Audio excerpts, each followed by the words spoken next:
ધોરણ 6 પ્રકરણ 2 પૂર્ણ સંખ્યાઓ.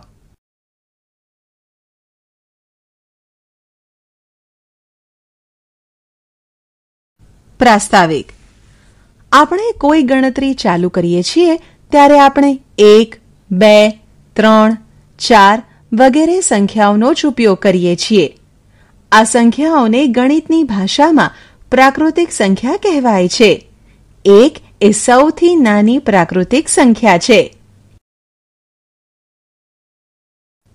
પહેલાની સંખ્યા અને પછીની સંખ્યા એટલે કે પૂર્વવર્તી અને પ્રતિવર્તી.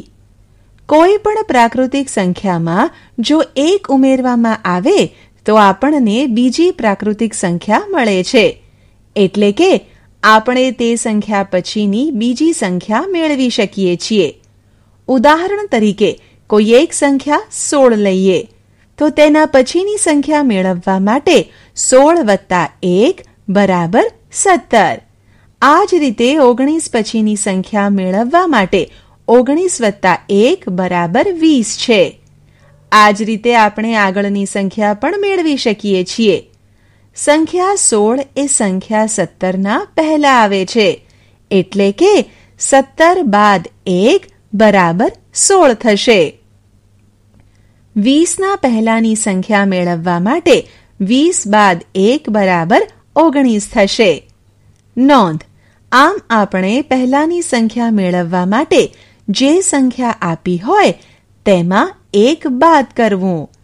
આ જ રીતે આપણે પછીની સંખ્યા મેળવવા માટે જે સંખ્યા આપી હોય તેમાં 1 ઉમેરવું. 3 ક્રમિક સંખ્યાઓ શોધવા માટે આપેલી સંખ્યામાં 1, 2, 3 ઉમેરી મેળવી શકાય. દાખલા તરીકે 100ના પછી આવતી 3 ક્રમિક સંખ્યા શોધો. પહેલી ક્રમિક સંખ્યા બરાબર 100 + 1 બરાબર 101. બીજી ક્રમિક સંખ્યા બરાબર 100 + 2 બરાબર 102. ત્રીજી ક્રમિક સંખ્યા બરાબર 100 + 3 બરાબર 103.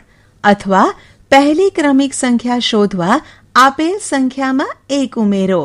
પછી બીજી ક્રમિક સંખ્યા શોધવા પહેલી સંખ્યામાં 1 ઉમેરો.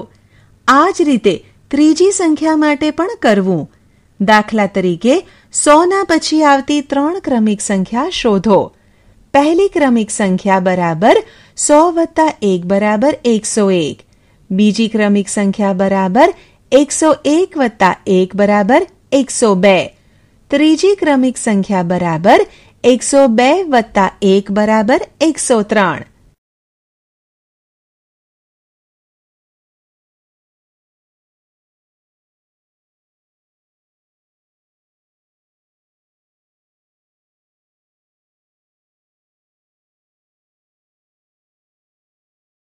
પૂર્ણ સંખ્યા. સંખ્યા 1ના પહેલા કોઈ પ્રાકૃતિક સંખ્યા આવતી નથી, પણ 0 એ 1 પહેલા આવતી સંખ્યા છે. આમ પ્રાકૃતિક સંખ્યામાં 0ને ઉમેરીને પૂર્ણ સંખ્યાઓનો સમૂહ બને છે. આમ દરેક પ્રાકૃતિક સંખ્યા એ પૂર્ણ સંખ્યા છે, પણ દરેક પૂર્ણ સંખ્યા એ પ્રાકૃતિક સંખ્યા નથી. 0 એ સૌથી નાની પૂર્ણ સંખ્યા છે.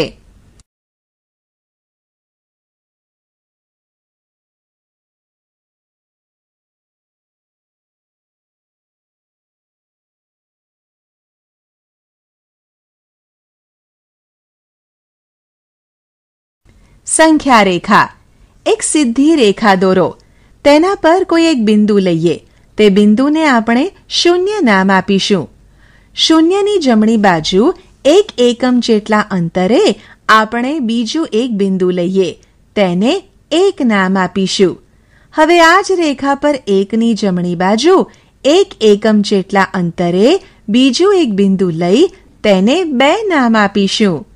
આ જ રીતે 2ની જમણી બાજુ 1 એકમ જેટલા અંતરે 3, 4, 5 વગેરે બિંદુઓ લઈ નામ આપીશું. આમ આપણે જમણી બાજુ કોઈ પણ પૂર્ણ સંખ્યા સુધી જઈ શકીએ છીએ. આમ નીચે દોરેલી રેખા એ પૂર્ણ સંખ્યાઓ માટેની સંખ્યા રેખા છે. આપેલ સંખ્યા રેખાને ધ્યાનથી જુઓ અને કહો કે બિંદુ 2 અને 4 વચ્ચે કેટલું અંતર છે? હા, 2 એકમ. સંખ્યા 7 એ સંખ્યા 4ની જમણી બાજુએ આવેલી છે. આમ સંખ્યા 7 એ સંખ્યા 4 કરતાં મોટી છે. તેને સંકેતમાં 7 ઇઝ ગ્રેટર ધેન 4 આ રીતે લખાય. આ જ રીતે સંખ્યા 8 એ સંખ્યા 6ની જમણી બાજુએ આવેલી છે. આમ સંખ્યા 8 એ સંખ્યા 6 કરતાં મોટી છે. તેને સંકેતમાં 8 ઇઝ ગ્રેટર ધેન 6 આ રીતે લખાય. આમ આપણે કહી શકીએ કે જો સંખ્યા રેખા પર કોઈ એક સંખ્યા બીજી સંખ્યાની જમણી બાજુએ આવેલી હોય તો તે સંખ્યા મોટી સંખ્યા છે, અને જો સંખ્યા રેખા પર કોઈ એક સંખ્યા બીજી સંખ્યાની ડાબી બાજુએ આવેલી હોય તો તે સંખ્યા નાની સંખ્યા છે તેમ કહી શકાય. ઉદાહરણ તરીકે 4 એ સંખ્યા 9ની ડાબી બાજુએ આવેલી સંખ્યા છે. આમ સંખ્યા 4 એ 9 કરતાં નાની છે. તેને સંકેતમાં 4 ઇઝ લેસ ધેન 9 આ રીતે લખાય. સંખ્યા 5 એ સંખ્યા 12ની ડાબી બાજુએ આવેલી સંખ્યા છે. આમ સંખ્યા 5 એ સંખ્યા 12 કરતાં નાની છે. તેને સંકેતમાં 5 ઇઝ લેસ ધેન 12 આ રીતે લખાય. સંખ્યા રેખા પર 30, 12, 18નું સ્થાન દર્શાવો. 30ની ડાબી બાજુ કઈ સંખ્યા આવેલી છે? સંખ્યા 12 અને 18 એ સંખ્યા 30ની ડાબી બાજુએ આવેલી છે. સંખ્યા 12 અને 18 માંથી કઈ સંખ્યા જમણી બાજુએ આવેલી છે? સંખ્યા 18 એ સંખ્યા 12ની જમણી બાજુએ આવેલી છે. આમ આપણે સંખ્યા રેખા દોરતા તથા કઈ સંખ્યા મોટી અને કઈ સંખ્યા નાની તે જોઈ ગયા. ચાલો હવે આપણે સંખ્યા રેખા પર સંખ્યાઓના સરવાળા કેવી રીતે થાય તે ઉદાહરણ દ્વારા સમજીએ.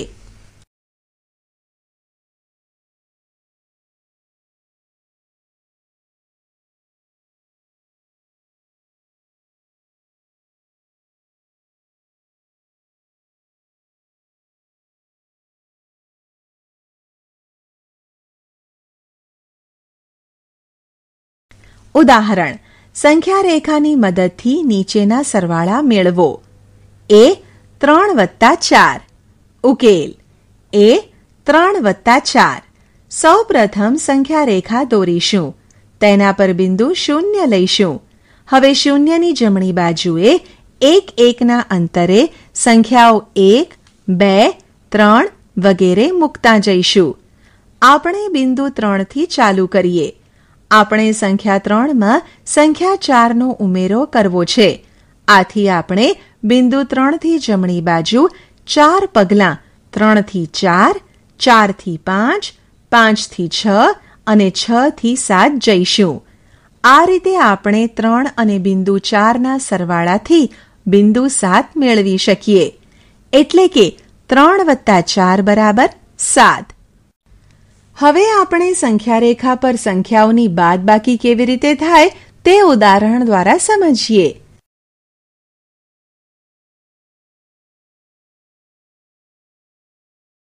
ઉદાહરણ: સંખ્યા રેખાની મદદથી નીચેની બાદબાકી મેળવો. એ 7 બાદ 5. ઉકેલ: એ 7 બાદ 5.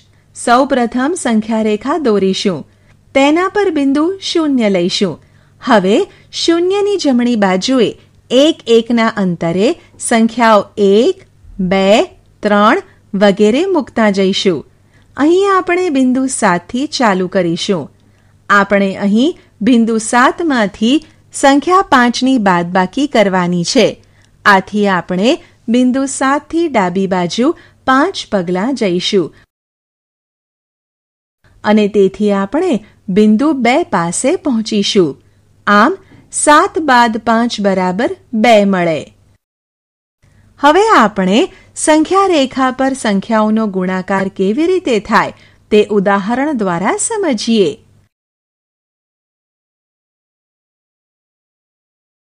ઉદાહરણ: સંખ્યા રેખાની મદદથી નીચેના ગુણાકાર મેળવો. એ 3 ગુણ્યા 4. ઉકેલ: એ 3 ગુણ્યા 4. સૌ પ્રથમ સંખ્યા રેખા દોરીશું. તેના પર બિંદુ 0 લઈશું. હવે શૂન્યની જમણી બાજુએ 1-1ના અંતરે સંખ્યાઓ 1, 2, 3 વગેરે મૂકતા જઈશું. અહીં 0થી ચાલુ કરીશું અને 3 બિંદુ જમણી બાજુ આગળ વધીશું. એવી રીતે 3 બિંદુ બીજી વાર, એવી જ રીતે 3 બિંદુ ત્રીજી વાર અને એવી જ રીતે 3 બિંદુ ચોથી વાર. એમ આપણે 4 વાર 3 બિંદુ જમણી બાજુ આગળ વધીશું. એટલે આપણે બિંદુ 12 પર પહોંચીશું. આમ 3 ગુણ્યા 4 બરાબર 12 મળે.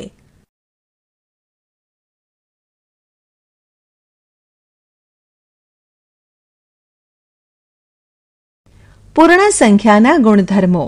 જ્યારે આપણે પૂર્ણ સંખ્યાઓ પર થતી વિવિધ ગણતરીઓને ધ્યાનથી જોઈએ ત્યારે આપણને તેમાં અનેક ગુણધર્મો જોવા મળે છે. આ ગુણધર્મોને કારણે આપણે સંખ્યાઓને સારી રીતે સમજી શકીએ છીએ અને સાથે જ આ ગુણધર્મોને કારણે ગણતરીમાં પણ સરળતા રહે છે. કોઈ પણ બે પૂર્ણ સંખ્યાનો સરવાળો કરતા કઈ સંખ્યા મળે તે નીચેના કોષ્ટકમાં આપેલા ઉદાહરણ પરથી કહો. દરેક ઉદાહરણનો જવાબ પૂર્ણ સંખ્યા જ મળે છે. આ પરથી આપણે કહી શકીએ કે બે પૂર્ણ સંખ્યાનો સરવાળો કરતા મળતો જવાબ પણ પૂર્ણ સંખ્યા જ મળે છે. આ પરથી આપણે એ પણ કહી શકીએ કે પૂર્ણ સંખ્યાઓ સરવાળા માટે સંવૃત છે. આને આપણે સરવાળા માટે સંવૃતતાનો ગુણધર્મ કહીશું. શું પૂર્ણ સંખ્યા ગુણાકાર માટે સંવૃત છે? ચાલો આ સમજવા નીચેનું કોષ્ટક જુઓ, જેમાં પહેલા સ્તંભમાં પૂર્ણ સંખ્યા છે, બીજા સ્તંભમાં પણ પૂર્ણ સંખ્યા છે, જ્યારે ત્રીજા સ્તંભમાં બે પૂર્ણ સંખ્યાઓનો ગુણાકાર આપેલો છે. તેને ધ્યાનથી જોતા માલુમ થાય છે કે બે પૂર્ણ સંખ્યાઓનો ગુણાકાર કરતા મળતો જવાબ પણ પૂર્ણ સંખ્યા જ મળે છે. આમ આ પદ્ધતિમાં પૂર્ણ સંખ્યાઓ ગુણાકાર માટે સંવૃત છે.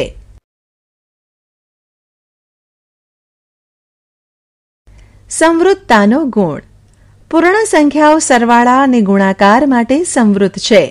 પૂર્ણ સંખ્યાઓ બાદબાકી અને ભાગાકાર માટે સંવૃત નથી. શા માટે? ચાલો આની સમજ ઉદાહરણ દ્વારા મેળવીએ. બાદબાકી માટે 6 બાદ 4 નો જવાબ 2 આવે. જ્યાં 6, 4 અને 2 પૂર્ણ સંખ્યા છે, પણ 7 બાદ 8 નો જવાબ -1 આવે કે જે પૂર્ણ સંખ્યા નથી. આવા ઉદાહરણો આપેલ કોષ્ટકમાં આપેલા છે, તે ધ્યાનથી જુઓ. આમ પૂર્ણ સંખ્યાઓ બાદબાકી માટે સંવૃત નથી. ભાગાકાર માટે 8/4 નો જવાબ 2 આવે, જ્યાં 8, 4, 2 પૂર્ણ સંખ્યા છે, પણ 3/12 નો જવાબ 1/4 આવે, જે પૂર્ણ સંખ્યા નથી. આવા ઉદાહરણો કોષ્ટકમાં આપેલ છે, તે ધ્યાનથી જુઓ. આમ પૂર્ણ સંખ્યાઓ ભાગાકાર માટે સંવૃત નથી. શૂન્ય દ્વારા ભાગાકાર. એક સંખ્યાનો ભાગાકારનો અર્થ છે કે તે સંખ્યાની વારંવાર બાદબાકી કરવી. ઉદાહરણ 8/2. ઉકેલ.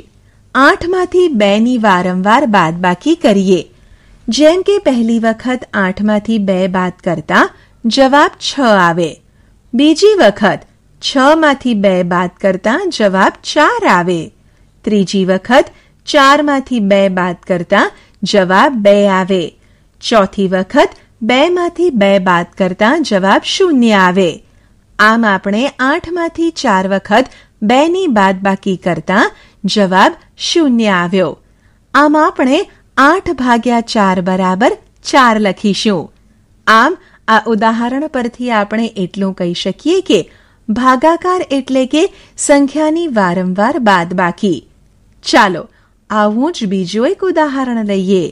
ઉદાહરણ 2/0. ઉકેલ. 2 માંથી 0 ની વારંવાર બાદબાકી કરીએ. જેમ કે પહેલી વખત 2 માંથી 0 બાદ કરતા જવાબ 2 આવે. બીજી વખત 2 માંથી 0 બાદ કરતા જવાબ 2 આવે. ત્રીજી વખત 2 માંથી 0 બાદ કરતા જવાબ 2 આવે. ચોથી વખત 2 માંથી 0 બાદ કરતા જવાબ 2 આવે. અહીં દરેક વખતે બાદબાકી કરતા આપણને જવાબ 2 જ મળે છે. આ પ્રક્રિયાનો કોઈ અંત નથી. આથી આપણે 2 ભાગ્યા 0 ને વ્યાખ્યાયિત કરી શકતા નથી.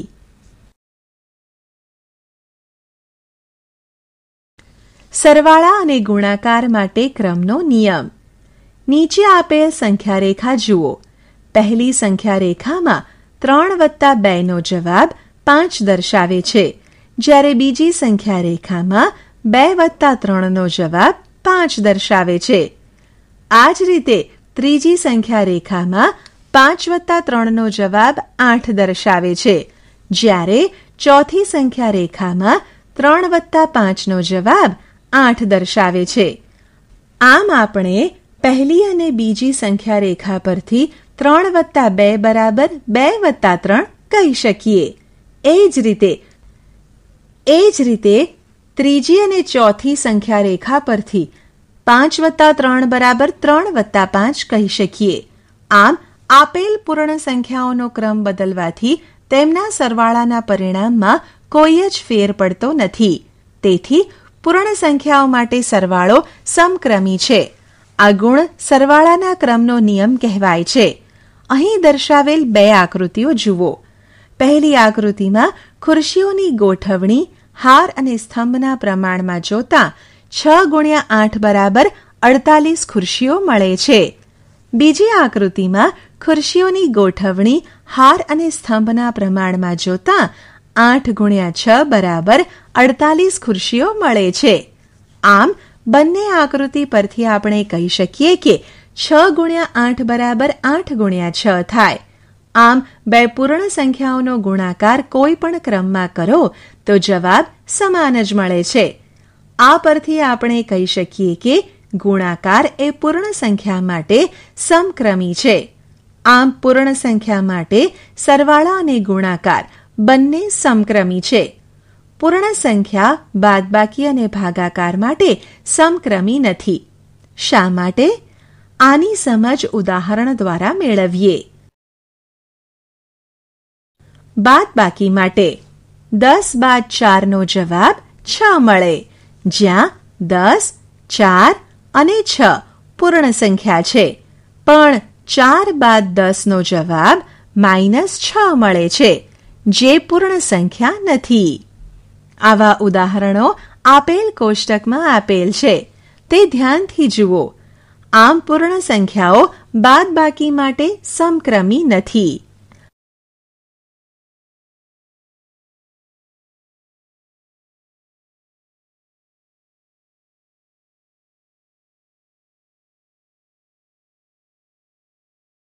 ભાગાકાર માટે 12 ભાગ્યા 4 નો જવાબ 3 મળે, જ્યાં 12, 4 અને 3 પૂર્ણ સંખ્યા છે. પણ 4 ભાગ્યા 12 નો જવાબ 1/3 મળે, જે પૂર્ણ સંખ્યા નથી. આવા 2-3 ઉદાહરણો આપેલ કોષ્ટકમાં આપેલા છે, તે ધ્યાનથી જુઓ.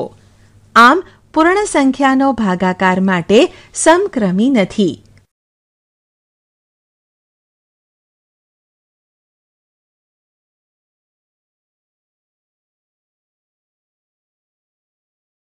સરવાળા અને ગુણાકારના જૂથનો નિયમ. અહીં આપણને 2 રકમ આપેલ છે, તેને ધ્યાનથી જુઓ. પહેલી રકમ A માં પહેલા 2 અને 3 ને જોડીને મળતા સરવાળામાં 4 જોડતા જવાબ 9 આવે છે, જ્યારે બીજી રકમ B માં પહેલા 3 અને 4 ને જોડીને મળતા સરવાળામાં 2 જોડતા જવાબ 9 આવે છે. આ બંને પરિણામો સમાન છે. આ જ રીતે 5 વત્તા 7 વત્તા 3 બરાબર 12 વત્તા 3 બરાબર 15 અને 5 વત્તા 7 વત્તા 3 બરાબર 5 વત્તા 10 બરાબર 15. આ પૂર્ણ સંખ્યાઓનો સરવાળા માટેનો જૂથનો નિયમ કહેવાય છે.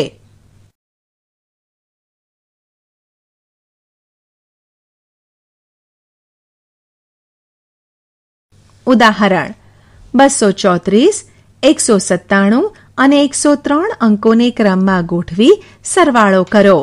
234 વત્તા 197 વત્તા 103 બરાબર 234 વત્તા 197 વત્તા 103 બરાબર 234 વત્તા 300 બરાબર 534.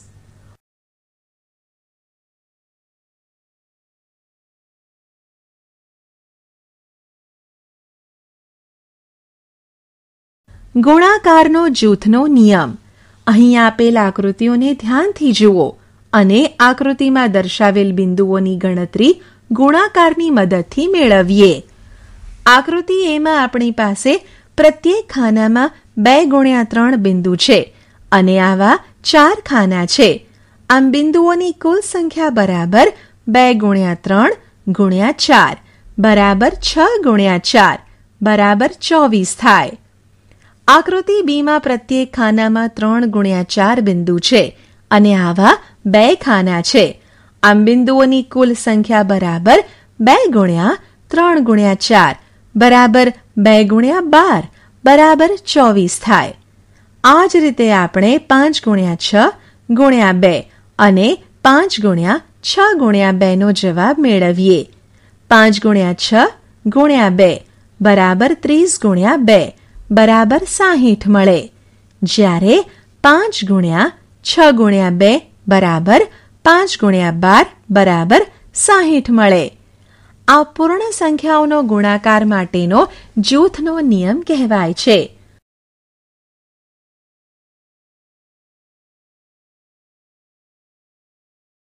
ઉદાહરણ 12 × 35 શોધો.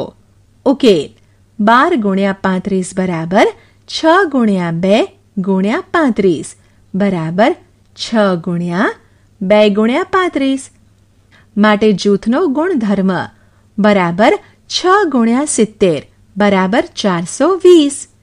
ઉદાહરણ 8 × 1769 × 125 શોધો. ઉકેલ 8 × 1769 × 125 બરાબર 8 × 1769 × 125 બરાબર 8 × 125 × 1769 બરાબર 1000 × 1769 બરાબર 17,69,000.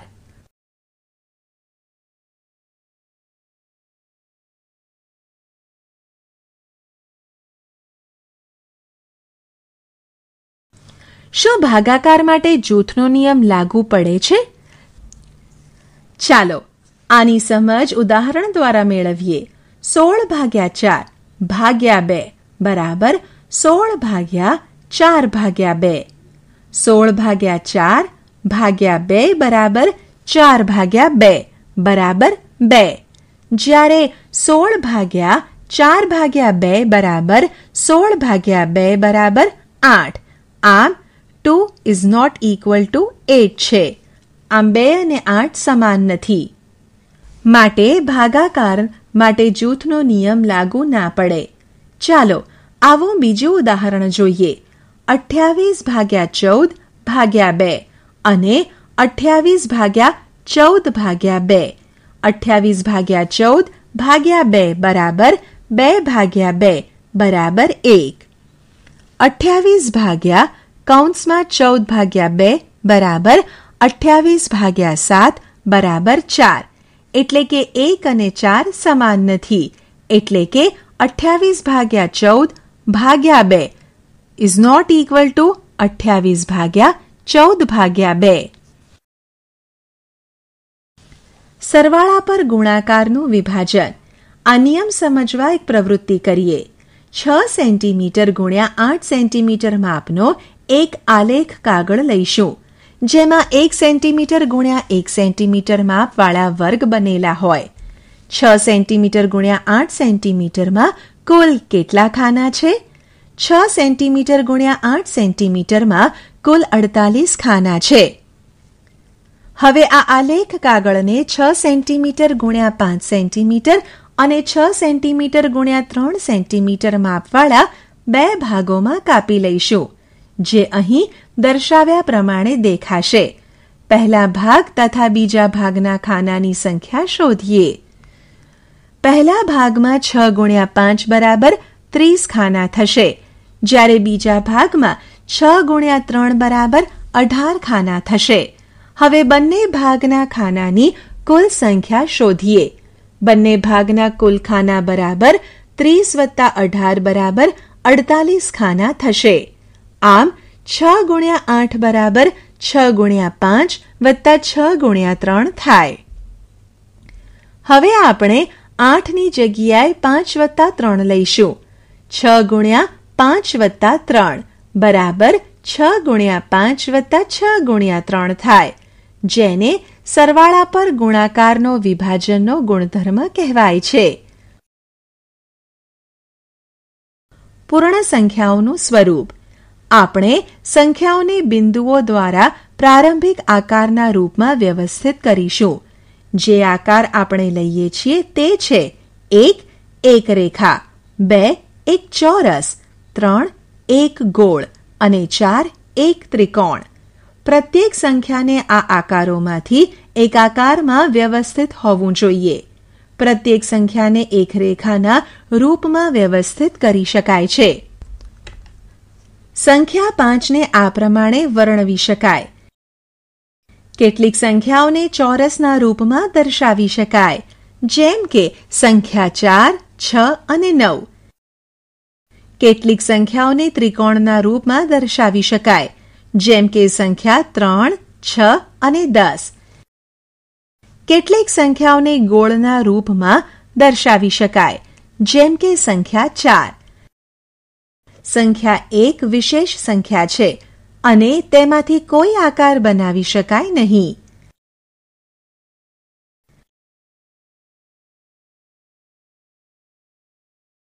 સરવાળા, બાદબાકી, ગુણાકાર અને ભાગાકારની કેટલીક ટૂંકી રીતોથી જવાબ કેવી રીતે મેળવવો એના કેટલાક ઉદાહરણો આપેલ છે, તે ધ્યાનથી જુઓ. 1 117 વત્તા 9. 117 વત્તા 9 બરાબર 117 વત્તા 10 માઇનસ 1 બરાબર 127 બાદ 1 બરાબર 126.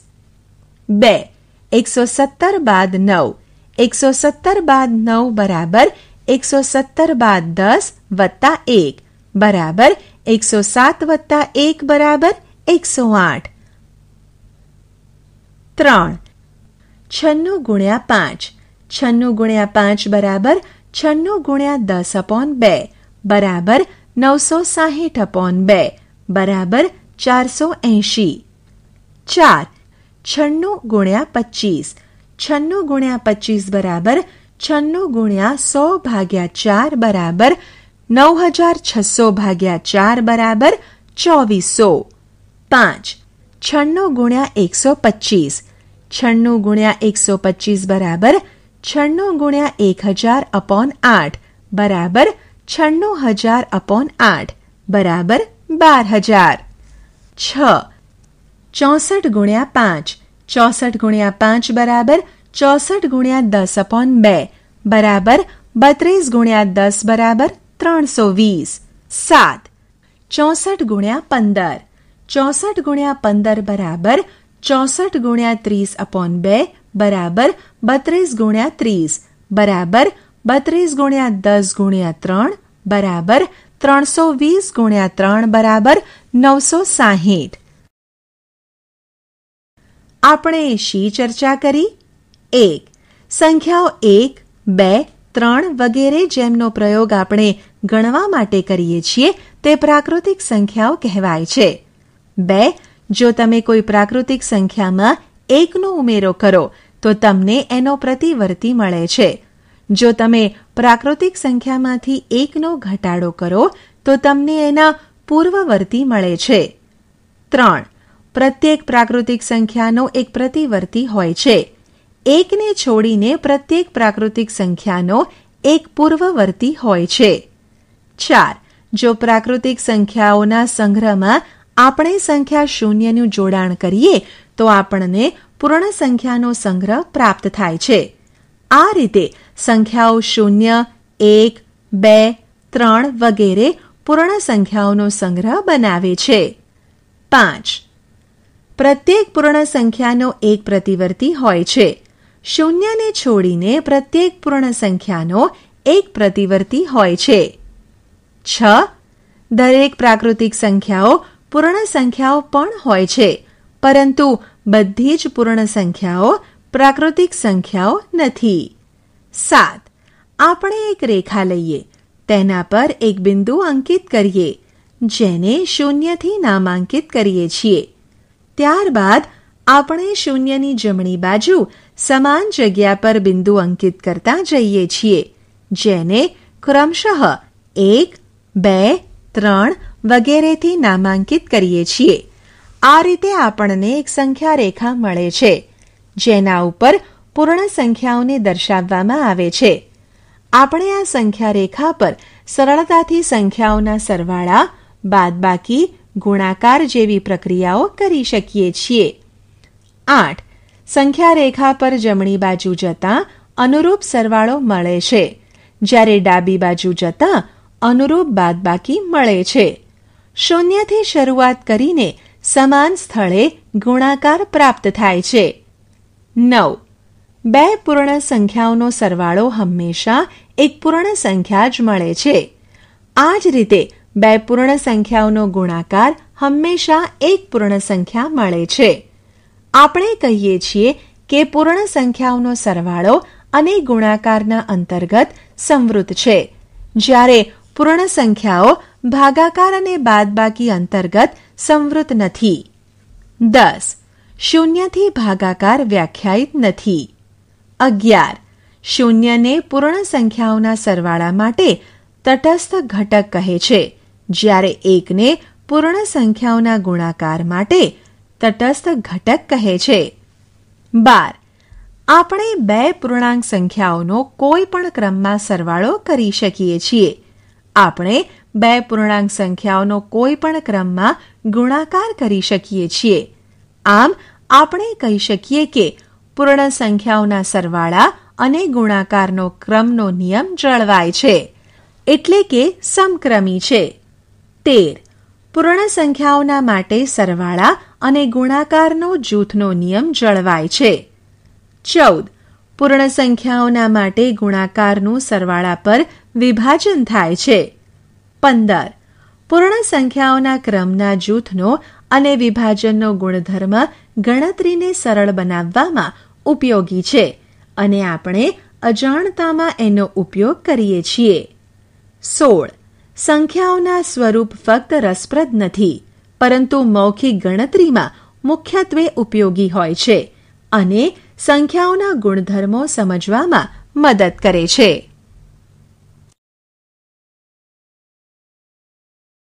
આશા છે કે તમને આ ઈ લર્નિંગ મોડ્યુલમાં મજા આવી હશે.